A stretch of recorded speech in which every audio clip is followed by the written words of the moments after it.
Hello दोस्तों, स्वागत है आप सभी का आपके अपने चैनल बेसिक नॉलेज में। दोस्तों आज हम लोग इसमें देखने वाले हम लोग का मैथ का सेट 5। जी हाँ दोस्तों, झारखंड बोर्ड टर्म 2 जो एग्जाम होने वाला है उसका मैथ का सेट 5 का डिटेल सॉल्यूशन विद एक्सप्लेनेशन। चलिए देख लेते हैं सारे सवाल दोस्तों, कैसे कैसे सवाल है यहाँ पर। और आप लोगों को पता है कि यहाँ पर 40 नंबर का टोटल क्वेश्चंस पूछा गया है, जिसमें आप लोग 3 नंबर के वाले हैं, 2 नंबर वाले हैं और 5 नंबर वाले सवाल हैं। चलिए देख लेते हैं क्या क्या सवाल है और यहाँ पर कुछ इंस्ट्रक्शन दिया है, आप लोग पढ़ सकते हो। ठीक है दोस्तों, यहाँ पर मैंने सॉल्व कर दिया सारे क्वेश्चंस को। ठीक है, तो यहाँ पर आप लोग जस्ट देख लीजिए और कुछ भी दिक्कत हो कमेंट सेक्शन में बोल दीजिएगा, वैसे मैं सबको एक्सप्लेन कर रहा हूँ एक एक करके। सबसे पहले आप लोग देख लीजिए क्वेश्चंस कुछ दिया हुआ है। ठीक है, बिंदुओं इतना और इतना के बीच की दूरी ज्ञात करना। चलिए हम लोग को इसका सॉल्यूशन देखते हैं क्या होगा। देखिए, दो बिंदु के बीच का जब भी हम लोग दूरी निकालते हैं, ठीक है, जब भी दो बिंदु का बीच का दूरी निकालते हैं तो उसके लिए एक दूरी सूत्र होता है। क्या होता है दूरी सूत्र ये हो जाता है AB equal to √x2 minus x1 का whole square plus y2 minus y1 का होल स्क्वायर। अब देखिए यहाँ पर x1 y1 का वैल्यू दिया है, x2 y2 का वैल्यू दिया हुआ है। ठीक है, तो यहाँ पर x2 माइनस x1, तो पहला जो होता है x1 y1, दूसरा होता है x2 y2, यानी कि 4 माइनस 2 हो जाएगा का होल स्क्वायर, और y2 कितना है 1, तो 1 माइनस y1 कितना है 3, तो 3 का होल स्क्वायर। इसको कैलकुलेट कीजिएगा दोस्तों, 4 में 2 जगह 2, 1 में 3 जगह तो -2 का स्क्वायर, और इसको माइनस कैलकुलेट कीजिएगा 4 + 4 √8 हो जाएगा, जिसका वर्गमूल होता है 2√2 मात्रक। अब दूरी का दोस्तों मात्रक मीटर सेंटीमीटर कुछ भी हो सकता है, इसलिए मात्रक हम लिख देते हैं क्योंकि हमको अभी नहीं पता है। नेक्स्ट 2 नंबर सवाल है दोस्तों कि सेक ए बराबर दिया 13/12 और आपको निकालना है साइन ए और tan ए। नेक्स्ट सवाल था, तो इसमें देख ले सेक ए बराबर अगर दे दिया है 13/12, तो सेक ए बराबर मतलब क्या h/b, तो h बराबर कितना हो गया 13 और b बराबर 12, तो ये हम यहाँ पर लिख दिए हैं। हमको निकालना क्या पड़ेगा p, तो उसके लिए एक फॉर्मूला होता है, आप लोग पहले ही बताएं, h² = p² प्लस b², ये फॉर्मूला होता है। ठीक है, आज हो सकता है कि मेरी आवाज़ में उतना एनर्जी आप लोग को ना लगे, क्योंकि दोस्तों सर यहाँ पर मेरा धरा हुआ है, और लेकिन ये वीडियो बनाना जरूरी था आप लोगों के लिए, बहुत ज़्यादा आप लोगों को कमेंट आ रहा था इसलिए। ठीक है, तो जस्ट थोड़ा सा मैनेज कर लीजिएगा, वैसे मैं हर एक को एक्सप्लेन करूँगा, भले मेरा आवाज़ जोर से आप लोग को सुनाई ना दे। ठीक है, तो h देखिए कितना है 13, तो 13 का स्क्वायर है इक्वल टू p का स्क्वायर प्लस b का स्क्वायर, तो p का स्क्वायर तो हमको निकालना है p का वैल्यू, b दिया है 12, तो 12 का स्क्वायर कर दिया। अब 13 का स्क्वायर 169, 12 का स्क्वायर 144, इसको इधर जाके माइनस कर दीजिएगा, तो 169 माइनस 144 इक्वल टू 25 हो जाएगा। p स्क्वायर इक्वल टू 25 होगा, तो p इक्वल टू क्या हो जाएगा √25 हो जाएगा। अब 25 का वर्गमूल आपको पता है, 25 का वर्गमूल होता है कितना 5 होता है। ठीक, अब हमको निकालना है साइन ए, तो साइन ए इक्वल टू क्या होता है p/h, p का वैल्यू कितना 5, h का वैल्यू कितना 13 होता है, 13/5/13। tan ए बराबर होता है p/b, तो p का वैल्यू कितना 5 और b का वैल्यू कितना है 12, तो इसका आंसर आ गया।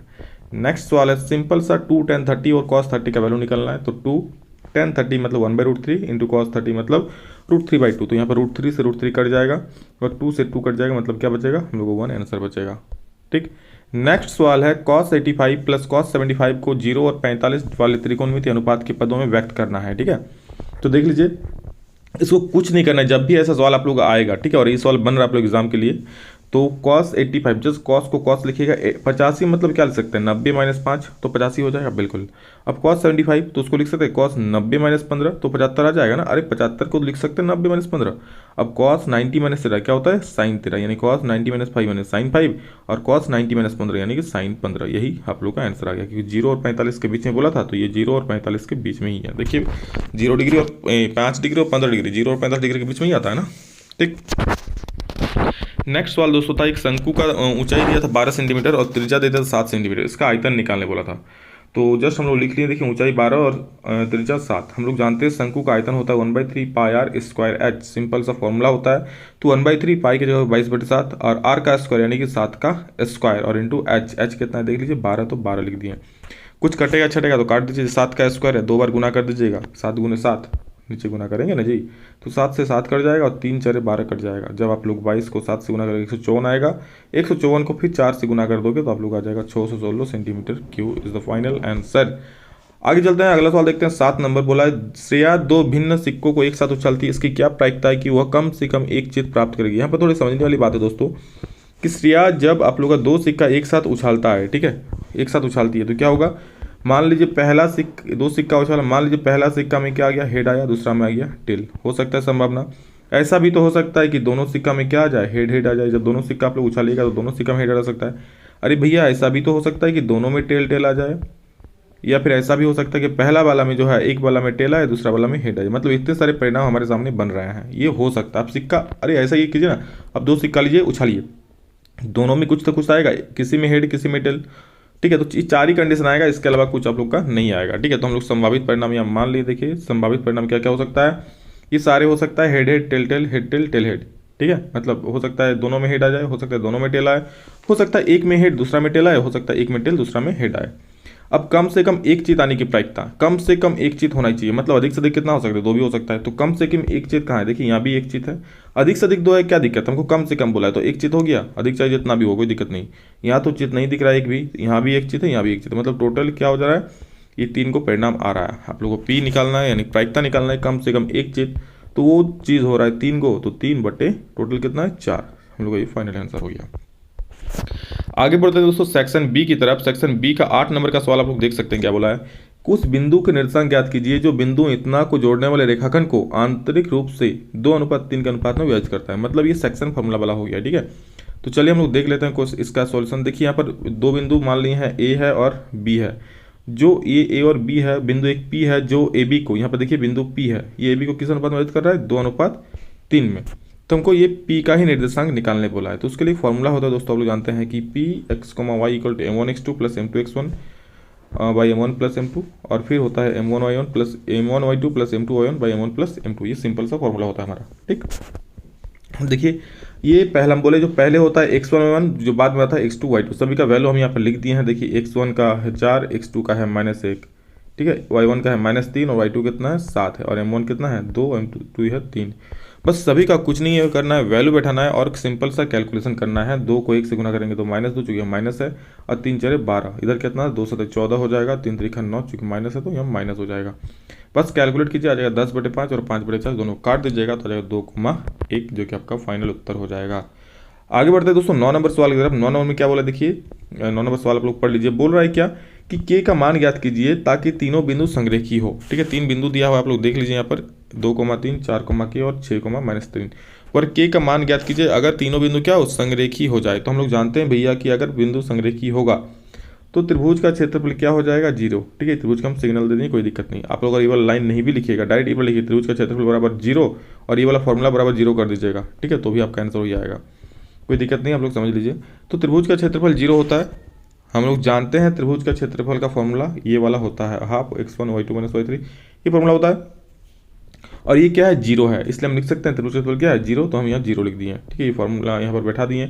और यहाँ देखिए x1 y1 x2 y2 सबका मान दिया, ये है x1 y1, ये है x2 y2, ये है x3 y3। ठीक है, सभी का वैल्यू हम देख देख कर यहाँ पर बैठा दिए, आप लोग देख सकते हो, आराम से बैठाना। देखिए एग्जाम में यही गलती होता है, थोड़ा सा भी अगर आप इसमें गलती कर दोगे तो आंसर में दिक्कत हो जाएगा, काफ़ी बड़ा कैलकुलेशन फिर आपको काटना पड़ेगा, फिर आपके दिमाग पर भी टेंशन पड़ेगा। इसलिए जब आप x1 y1 x2 y2 और x3 y3 का वैल्यू जब पुट कीजिएगा तो बिल्कुल ध्यान से कीजिएगा। अगर इसमें आपको दिक्कत होता है तो आप बिल्कुल एक बार लिख ही लीजिए कि x1 बराबर इतना है, x2 बराबर इतना है, x3 बराबर इतना है, एक बार लिख लीजिए तो आसानी होगा और ज़्यादा। ठीक है, नहीं तो थोड़ी सी भी गलती अगर इसमें होगा दोस्तों तो फिर एग्जाम में काफ़ी परेशानी हो सकती है। तो ये चीज़ है, और हम इसको कैलकुलेट करेंगे दोस्तों आगे। देखिए 2 को के से गुना करेंगे 2 के हो गया, 2 तिया 6 हो गया, अब -3 -6 हो गया, -6 को 4 से गुना करेंगे तो -24 हो जाएगा, और 6 तिया 18 हो जाएगा, 6 × के 6 के हो जाएगा। बस यही चीज़ है। और आगे देखते हैं दोस्तों यहाँ पर 1/2 है गुना -4 के, यहाँ पर देखिए 6 के में 2 के जाएगा तो कितना हो जाएगा, -4 के, और ये देखिए -24 + 6 मतलब -18 हो जाएगा, यहाँ पर +18, -18 और +18 कट के क्या हो जाएगा, 0 हो जाएगा, तो 0 लिख दिए। तो -4 के बटे 2 यहाँ है तो बटा 2 कर दिए, और इसको काटिएगा तो आएगा 0 बराबर 2 के, यानी के बराबर 0/2। तो फाइनली के का वैल्यू क्या आ जाएगा, 0 आ जाएगा। गेट इट, कोई डाउट, बिल्कुल नहीं, अगर होगा तो कमेंट बोलिएगा। देखिए क्या है 10 नंबर बोले, त्रिभुज एबीसी में जिसका कोण 20 समकोण है, भुजा AB दिया है 5 सेंटीमीटर, कोण AC भी बराबर दिया है 30 डिग्री। तो भुजाओं BC और AC की लंबाई याद करनी है। ये 8.1 का क्वेश्चन है दोस्तों, आप लोग देख सकते हो। ठीक है, AB बराबर 5 दिया है, AC भी बराबर 30 दे दिया है यहाँ पर। ठीक है, आगे क्या करेंगे हम लोग, ये देखिए एक समकोण त्रिभुज बनाए जिसका कोण 20 समकोण है। देखिए एक समकोण त्रिभुज हम बना दिए यहाँ पर, जिसका कोण B क्या है, समकोण है। ठीक है, मतलब 90 डिग्री का है। AC भी कितना है 30 डिग्री, तो 30 डिग्री हम लिख दिए यहाँ पर, देख सकते हो। AB बराबर 5, तो यहाँ 5 दिखा दिए। हमको क्या निकालना है, हमको निकालना है पहले BC, तो BC निकालना है हमको, ये वाला पता है, इसका रिलेशन क्या होता है P और B का, इसलिए हम 10 30 लगा दिए क्योंकि 30 डिग्री है। 10 30 P/B यानी कि AB/BC, तो AB बराबर कितना है 5, BC निकालना है, तो इसको क्रॉस गुना कर दीजिए, BC बराबर 5√3 सेंटीमीटर आ जाएगा। एक आंसर हमारा निकल गया। नेक्स्ट क्वेश्चन देखते हैं दोस्तों, अब निकालना है हमको ये AC। ठीक है, हमको ये वाला दिया है, तो इसका और इसका रिलेशन क्या होता है, ये होता है पी, तो ये होता है एच। पी और एच कौन थीटा में आता है, तो बोलिएगा साइन थीटा में आता है सर। तो साइन थीटा इक्वल हम लिख सकते हैं पी बाई एच, यानी कि A B by A C.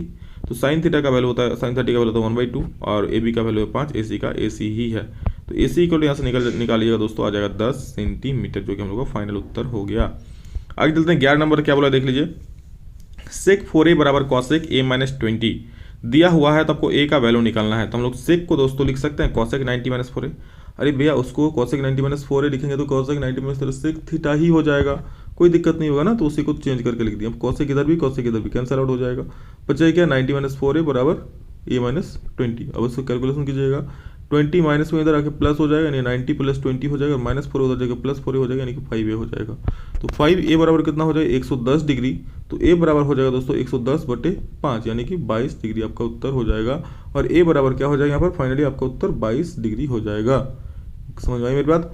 Next question दोस्तों 14 नंबर है कि सविता और हमीदा दो मित्र है, इसकी क्या प्रायिकता है कि दोनों के जन्मदिन भिन्न भिन्न हो, का जन्मदिन एक ही हो, लीप वर्ष को छोड़ते हुए।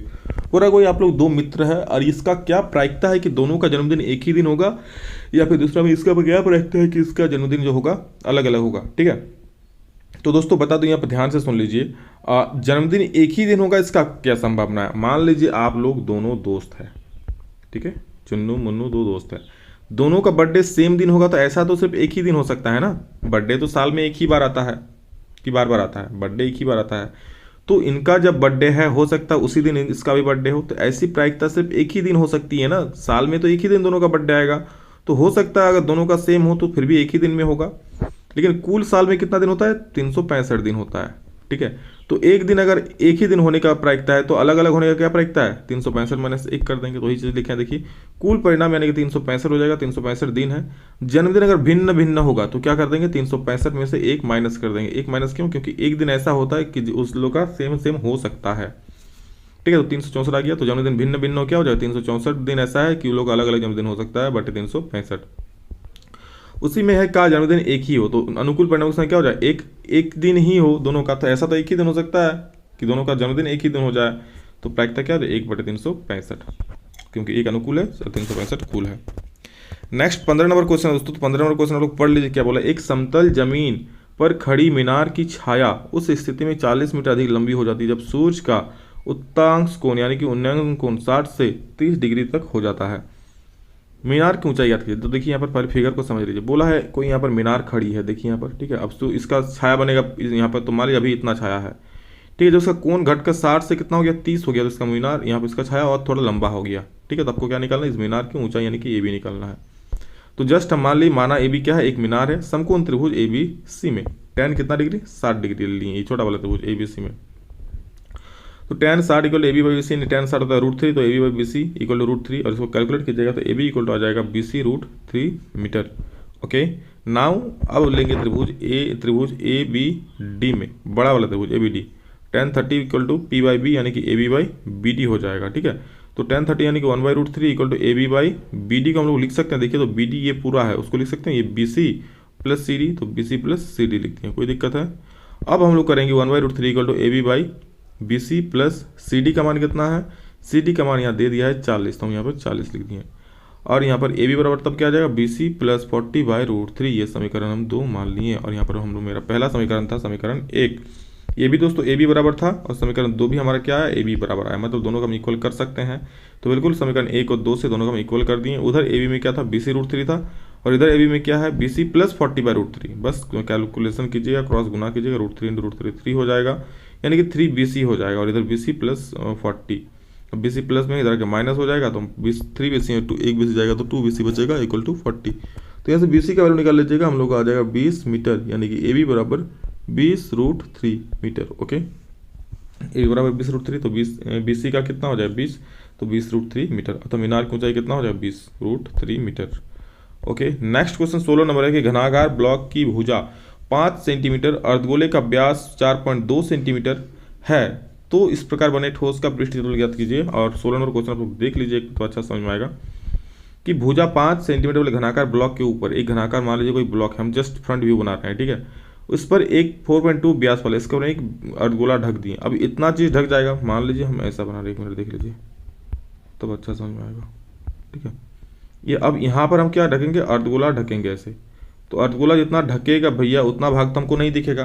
पृष्ठीय क्षेत्रफल मतलब क्या, हम उसी दिन बताएं, जो भाग हमको दिखता है, कौन वाला दिख रहा है हमको, एक चारों तरफ ये दिख रहा है, क्या है वो वाला, घनाकार ब्लॉक है, घनाकार ब्लॉक दिख रहा है और एक अर्धगोला दिख रहा है, लेकिन जो ढक चुका है वृत्ताकार भाग वो तो नहीं दिख रहा है, तो उसका क्षेत्रफल हम क्या कर देंगे, माइनस कर देंगे।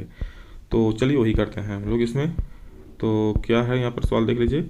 तो घनाकार ब्लॉक की भुजा दिया है 5 सेंटीमीटर, अर्धगोले का व्यास दे दिया है 4.2 सेंटीमीटर और त्रिज्या निकाल लिए 2.1 सेंटीमीटर। दोनों का त्रिज्या चूंकि अलग अलग है इसलिए ठोस का नहीं, दोनों का त्रिज्या यहाँ पर सेम ही है ना, चलिए कोई दिक्कत नहीं।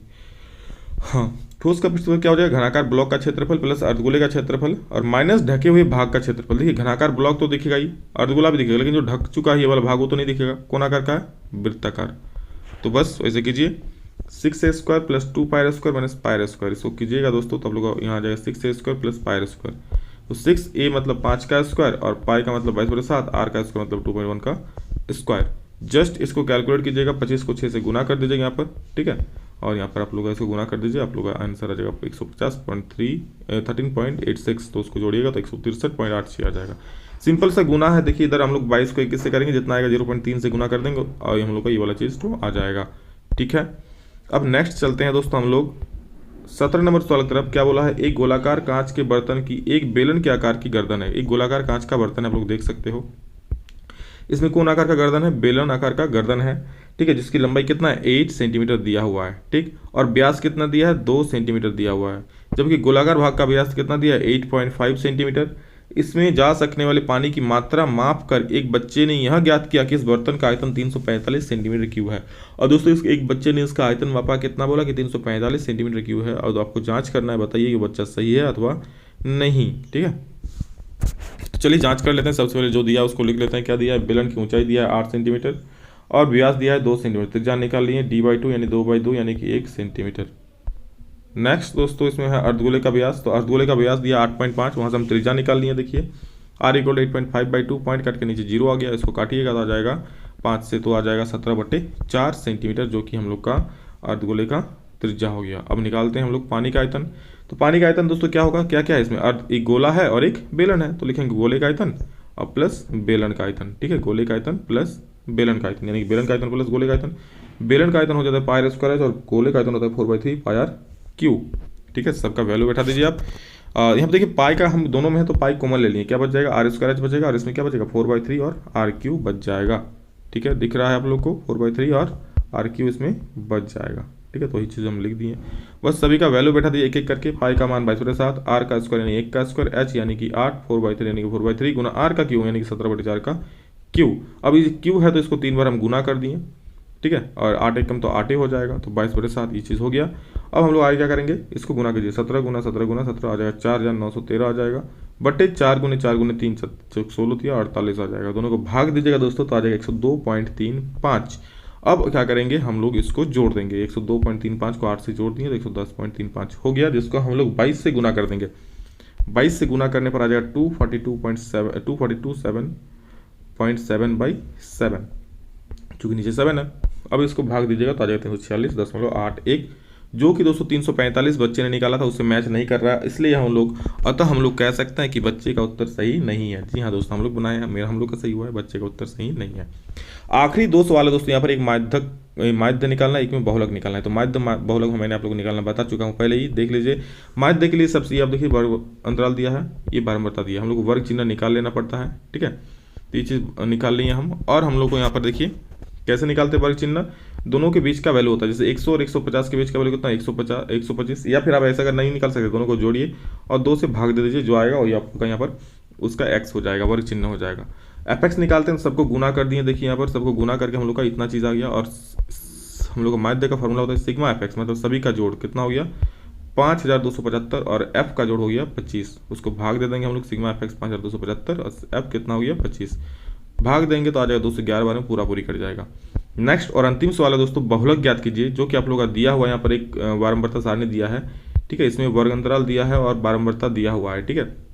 बहुलक वर्ग मतलब जिस वर्ग का वैल्यू सबसे ज़्यादा होता है बारंबारता में।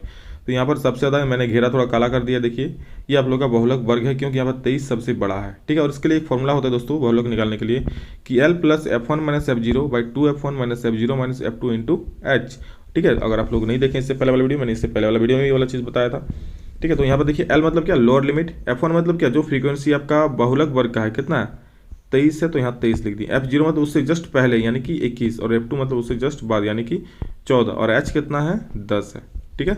तो ये था दोस्तों, और इसको आप लोग यहाँ पर जस्ट कैलकुलेट वैल्यू बैठा दीजिएगा। F1 कितना है देख लीजिए 23, तो 23 बैठा दिए। F0 कितना है 21, तो 21 बैठा दिए। बस सभी का मान बैठा दिए और कुछ नहीं करना है, एक एक करके 2F1, तो 2 इंटू F1 का वैल्यू कितना है 23, तो 23 बैठा दिए। उसी प्रकार से बस कैलकुलेट करना है, 23 में 21 जाएगा तो बचेगा 2 ऊपर में, और 23 दूनी 46 और माइनस 21 और माइनस 14 ये 35 हो जाएगा। तो 46 में 35 चल जाएगा तो बचेगा 11, तो इसको गुना करके आ जाएगा 20 और बटे 11, तो और इधर 35, तो 35 प्लस 20 बटे 11 को भाग दीजिएगा तो आ जाएगा 1.8, और उसको जोड़िएगा तो आएगा 36.8, जो कि आप लोग का फाइनल आंसर है। दोस्तों इसी के साथ हम लोग का मैथ का सेट 5 समाप्त होता है। और यहाँ पर बता दूं आप लोग का science, Hindi, social science, math total खत्म हो चुका है। आप लोग हर एक क्वेश्चंस को देखिए मॉडल पर का, काफ़ी ज़्यादा महत्वपूर्ण एग्जाम के लिए। और इंग्लिश का भी दोस्तों जल्दी खत्म कर देंगे। सभी को शेयर करना नहीं बोले, क्योंकि झारखंड बोर्ड के ऐसे ऐसे भी बच्चे हैं जिनके पास ये सुविधा नहीं पहुंचती है, मॉडल पेपर क्या है उनको पता ही नहीं है दोस्तों, तो एग्जाम फिर उनका खराब चल जाता है। तो ऐसे में सभी को शेयर कीजिए, किसी का शेयर कीजिएगा किसी को, तो उसका भला होगा, तो इसका आपका भी अच्छा होगा। तो जस्ट शेयर कीजिए और सब्सक्राइब जरूर कर लीजिएगा। चलो दोस्तों, love you all, thank you, love you. अभी के लिए इतना ही, फिर मिलेंगे नेक्स्ट वीडियो में जल्दी। तब तक के लिए जय हिंद, वंदे मातरम।